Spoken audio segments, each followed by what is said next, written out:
sky. A million tiny eyes staring down. We gather tight, we gather round, and set hellfire to the ground. Now, what are you doing in Glasgow? I'm rehearsing with my band. I just travelled down from the Isle of Eigg, where I live in the Hebrides. Yep. And I travelled down yesterday afternoon and got in here in the evening. And so I've been rehearsing all day because I've got a tour starting at the end of this week.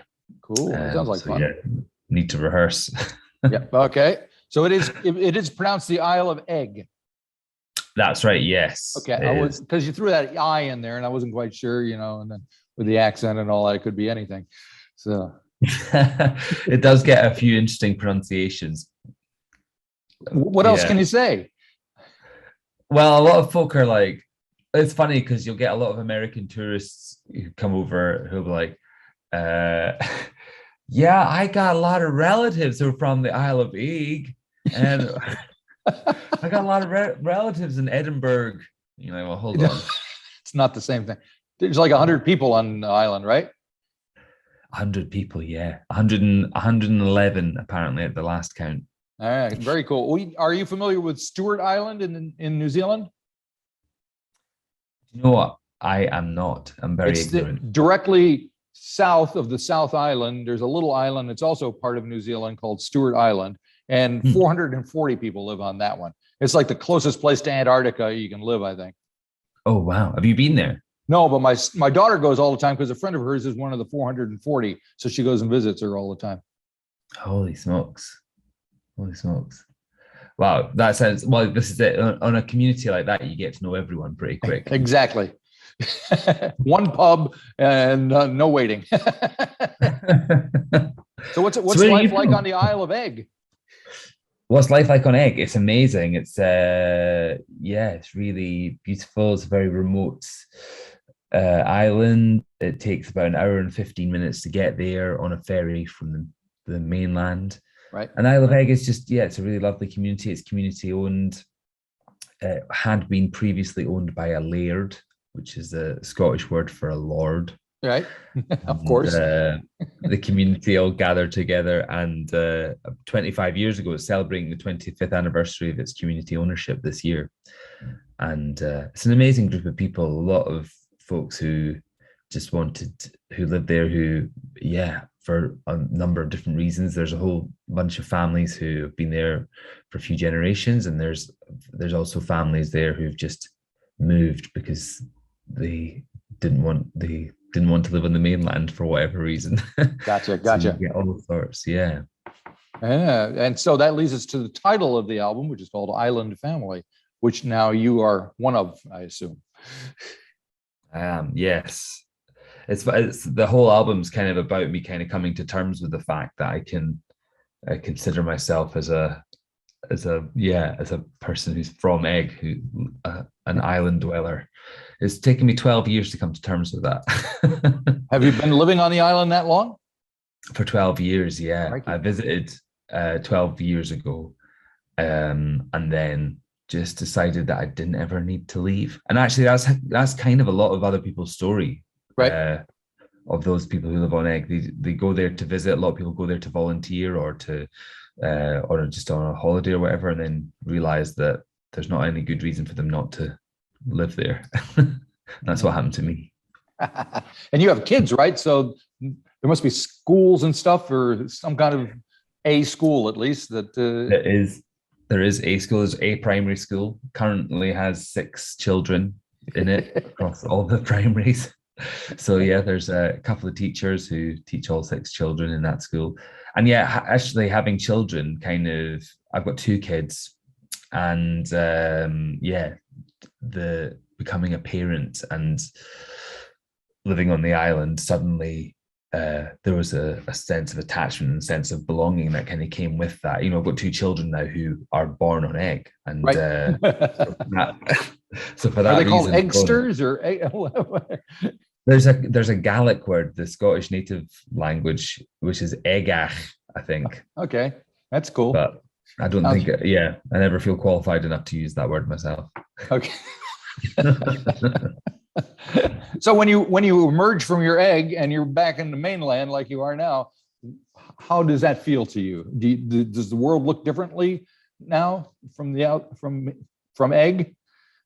Yeah, do you know, 2 years ago I wouldn't have said that. Uh-huh. But since like over the lockdowns and just being on egg for the last 2 years, pretty much full time, any trip to the mainland is now kind of it does feel a little bit strange. It does feel like entering in sort of an alien planet a little bit.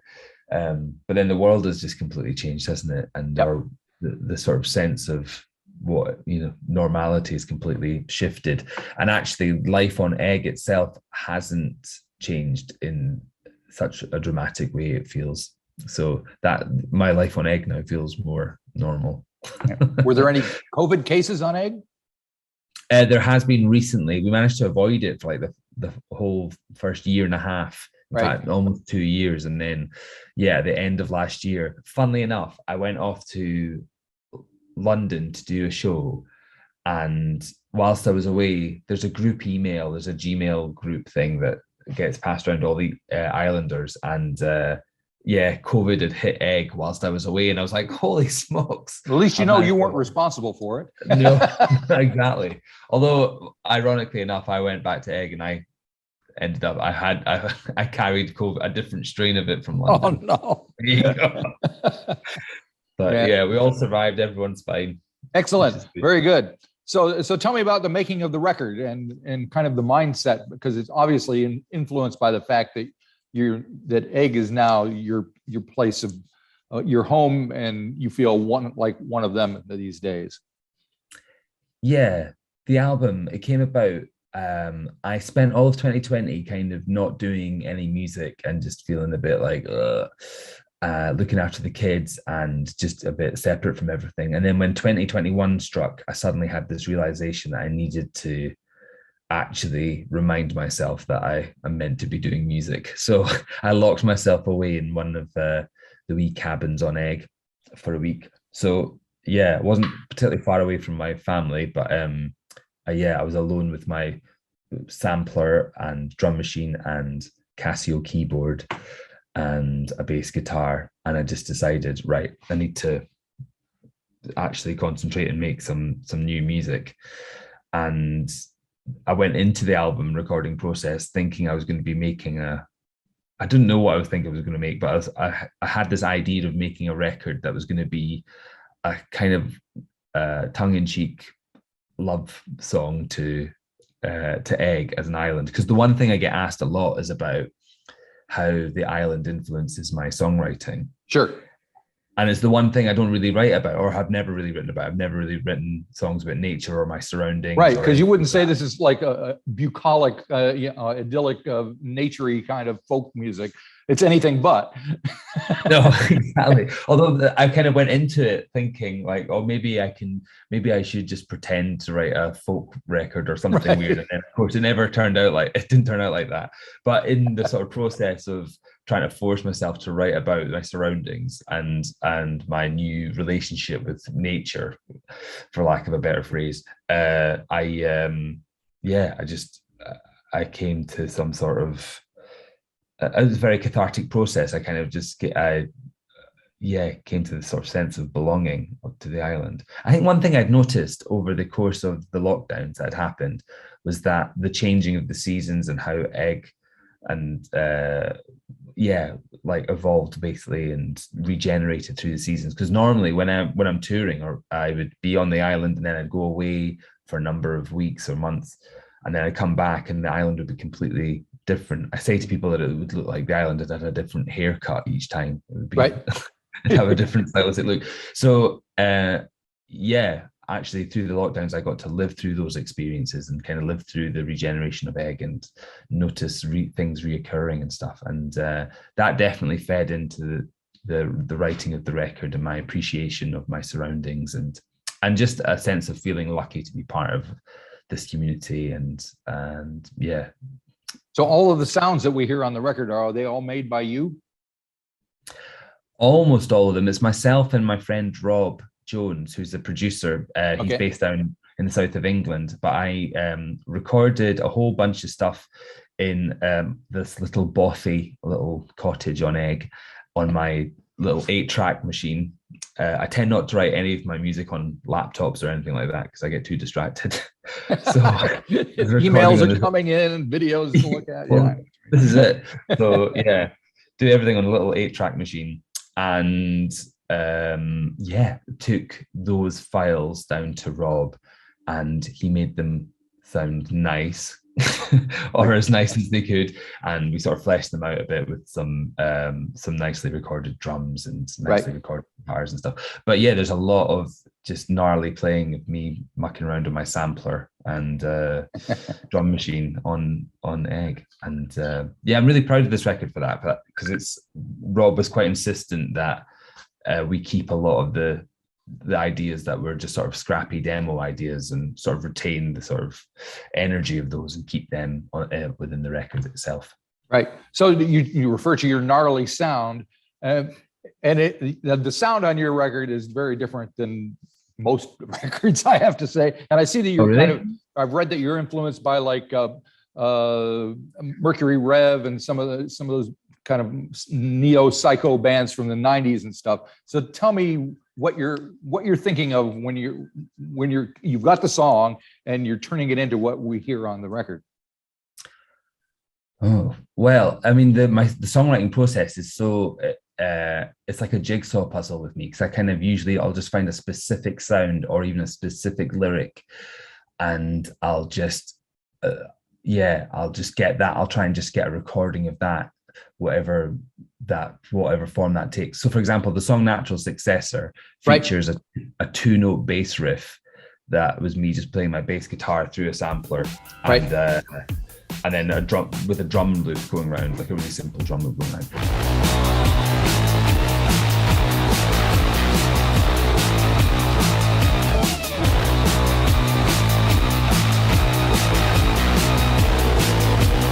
You came to life. You came alone again, rolling like a 10-ton ball. I played the riff for about 5 hours. That explains a lot. And so the songwriting process for that one was about condensing it down to 5 minutes from 5 hours. I just got totally locked in this thing of like, I mean, it's a wild track, very psychedelic, I have to say. It was fun. It was really fun to make. It was very sort of caffeine induced, that one. It was ODing on a lot of caffeine. So I don't know if that answers your question, but like I don't really have a specific process in mind other than just trying to get down an idea that like excites me, even if it's the smallest fragment of something. And from that, I'll let that sort of ferment in my mind for often for a number of months, and it'll kind of, the song will sort of formulate itself over the course of that time. And so the album itself probably I started recording it in January and we were finished in June, and of last year. Letting the songs just sort of sit in the old noggin for a little while. And of course, we have to kind of talk about the videos that you make with these things as well, because they're insane. I get the feeling that there's these weird claymation kind of masked, hooded things running around the Island of Eigg because of what I see. So, like for instance, Island Family, the title track has a video. Whose idea? How are those being made, and where does all that stuff come from? Is it you? If I get back to life, I join you all in the circle of the night. It should belong to the ghosts and all of my friends, all the other ghosts. Do you suppose? I mean, it feels weird to take all the credit, but go for it. I've worked with a few different people on this for the visual elements of the record. There's a Scottish cartoon illustrator called Swat Paz, who does his real name's Davey, and he makes all sorts of animations and cartoons under his Swap alter ego. And I'd worked with him on my previous record, Thumb World. Right. And I went to him and said, oh, look, I've made this album called Island Family, and I want you to create a family for me of characters that each represent a natural disaster or some sort of element of nature that I'm contending with. And so yes, he created these characters, and then I wanted to bring them to life. And so I asked someone to create like physical manifestations of his drawings, and the person who had got on board to do it, she did one, but then she said she had no time to do the other. So I ended up getting 3 or 4 different people to create these different masks. And well, you've seen some of the videos. I have indeed, yes. I've got my money's worth out of trying to definitely. So where are possible. these things? Are they located? Do you have them? Like, can you just like go, well, maybe today I'll just throw one of these bad boys on and see what happens? Sometimes I do. I've not been wearing it, like I don't walk down to the egg shop wearing the massive crater face, but I do have them all. God, they are absolutely massive. So initially I thought, right, this would be great. I can wear these at festivals and they can get some of the band members to wear them. Yep. They're huge. They're completely unmanageable to wear and play an instrument with at the same time. And they take up so much space. Right. So they're currently in my shed, like literally occupying about 75% of the space in my shed. Cool. It must be good scaring the kids away though, right? Yeah, they're really into them, bizarrely enough. They like them. Maybe it's less scary than my own face. I don't know. Now, another track I wanted to kind of touch on was Melody Something. And because it has I mentioned Mercury Rev before, and that kind of had that kind of feel of that lush sound that they kind of achieve from time to time. So tell me what's going on there. Seasons fading, rearrange. I'm noticing every single change. Fall backwards, now summer's out of time. Do you know that? I mean, that tune actually was one where I'd been listening to an earlier Mercury Rev tune, a song called Chasing a Bee. Right. And it's when they had a singer before Jonathan Donahue. Jonathan Donahue was still singing in the band at that point, but like they had I can't remember the guy's name. Yeah, I know. You're right though. Yeah. It's so freaky, and that song is so insane. And actually the music video for that song really inspired the writing of Melody Something. There's something just really, I don't know what it is. There's a heat about it that really evokes the changing of summer into autumn. And that's kind of what the song's about. It's about the passing of the seasons and trying to convince myself that I was noticing how the seasons were changing when they were really sort of just very slowly disintegrating from one to the next. Yeah. But yeah, the Mercury Rev are a band that just are continually inspiring to me. I love such an epic sound, and yet there's a real intimacy to what they do. I was chatting about this with some friends earlier on, but Grasshopper's guitar style and Jonathan's singing voice they both have such there's such a mystery to them that they almost seem kind of mystical, almost like there's something quite pixie fairy-ish about their manner, and but it really is entrancing. It really draws you in and feels otherworldly, and I love that sort of that air of mystery. To be honest, there's very few bands I think that can conjure that sense of mystery in the same way that they did. And I think maybe some bands are scared to do that sort of thing, or feel like it's a bit dishonest or not authentic. And actually I find the way their approach to music I've found just really captivating. Yeah. So now you're rehearsing and ready to do these shows. What happens to these songs when you're playing live? Do they change? Do you try to recreate the album? How does it work? We try a bit. It's funny. I've just spent all day in rehearsal today, and we've been going through some songs from the album. The band that I play with are all excellent musicians, But none of them play on the album. Right. And that's just how I record music. I do it myself, and then when it comes to doing it live, I play with the band. So we were working them out today, and I think a lot of them, it's quite funny because like there's moments in my songs that are unintentionally difficult. Right. Like they seem really simple, and then but the little changes that happen, it's not through any one of me trying to be difficult or trying to be a bit like clever. It's just usually accidentally difficult. Try like, why have you done this in 5 and then it changes to 3 here? Why have you done that? There's a lot of that going on, but yeah, it means that the songs do take on a slightly different shape when we perform them live. But that's what keeps it interesting, and it feels like they still feel like brand new songs to me, you know. Right. And what kind of people come to see you? Well, I mean, I'm about to find out. There's this tour we're about to go on has been booked, like it's been rescheduled from like 2 years ago. It was meant to happen March 2020, and it's now only just about to happen. And touch wood, it will happen. Yeah. But what type of people come to see me? I don't know. There's like a whole range of folks. I don't really know what people's impressions are of my music. I've been told that I'm too funny, or like my music's too comedic. I don't take myself seriously enough, and so tends to attract the sort of people who are into that sort of thing. It definitely doesn't tend to attract anyone too serious. So right. Well, obviously you do have a sense of humor about yourself. I've seen the video for It Came Back, which thankfully the Zoom that we're having here hasn't gone that way yet, at least. But have you had Zooms like that? You're not seeking a particularly wide audience. Like, what do you do for a living? I do this. What? Professional musician? Yeah. Music, full time. Wow.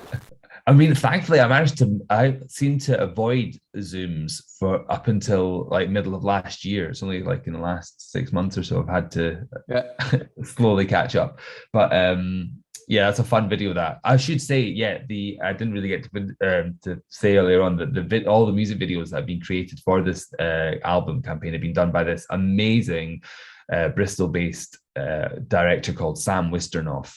And he was someone who reached out saying that he liked my music, and so quite early on I sent him over some tracks from this new album, and he immediately came up with some ideas that worked with the characters that we had in mind for Island Family.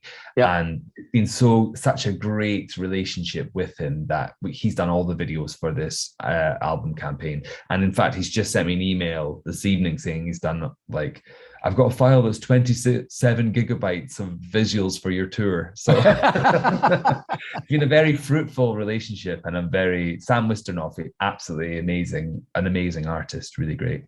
Cool. Excellent. Well, it sounds like it's all happening. You come down here sometime. We'd love to have you. Oh man, I'd love to. I've got a friend who's just moved over to New Zealand, and I'd love to come over at some point. I have to say, I can't see it ever happening. I